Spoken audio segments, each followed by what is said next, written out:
March 29th. One of my favorite artists is Hieronymus Bosch. He was Dutch and lived from circa 1450 to 1516. His work is described as restlessly imaginative, rich in religious symbolism, allegory and fantastical elements depicted in bustling scenes across expansive compositions.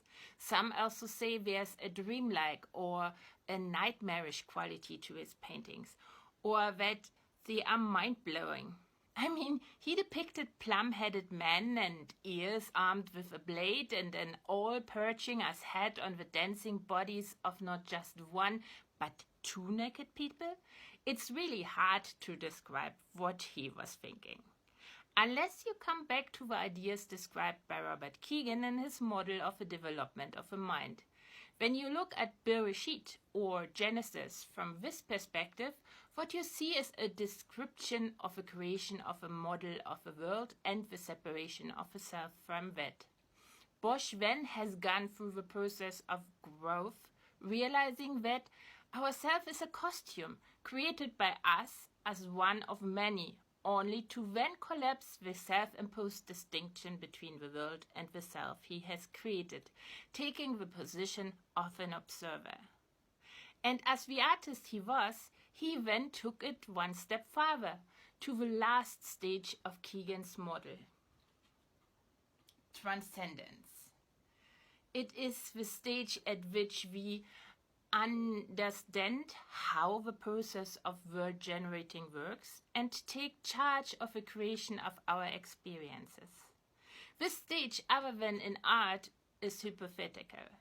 While we know today that we generate reality and carve ourselves from it as a pure product of a mind, and that we can, with good therapists and good meditation teachers, become a conscious observer of our own creation.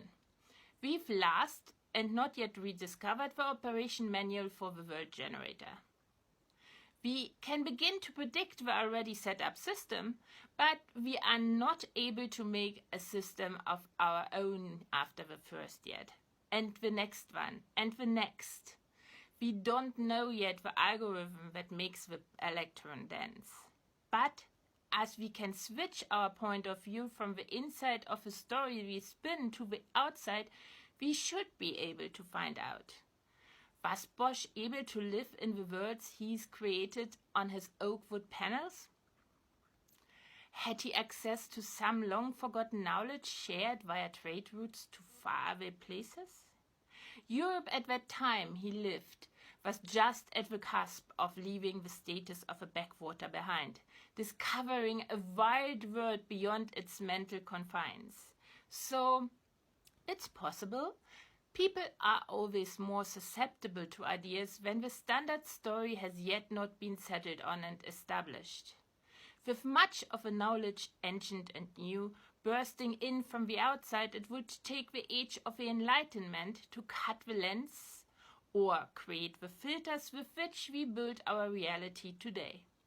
But we will never know for Bosch. We can do one thing, though, to pave our way to understanding and control of our own experiences. Stay curious, also known as thinking.